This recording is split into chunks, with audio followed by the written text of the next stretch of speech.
Hope you guys are doing well. Welcome back. In today's video I'm going to show you that how you can make the color correction or how you can apply the filters on your photos in the Remini app. So let's get started. So first of all, what we have to do, simply we have to open the Remini. I'm going to click on this, and after clicking on this we have to wait for a few seconds until it load.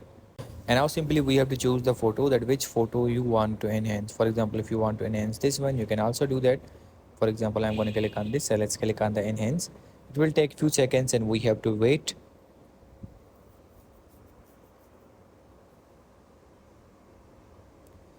So as you can see, now the photo is enhanced. Now what we need to do, if you want to make color correction, so what we have to do, we have to click on the color, and after clicking on the color, as you can see, it's processing, and after that we will be able to see some colors.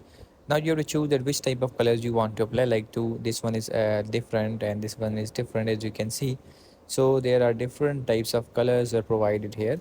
We need to choose that which one we want. For example, I want, and I think this is suitable, so I'm going to click on this one here, and after clicking on this, simply I'm going to click on the download, and after clicking on the download, the picture will be downloaded. So as you can see, in this way you can make your color corrections on the photo in the Remini app. I hope you guys understand this video, that how you can do that. So see you in the next video.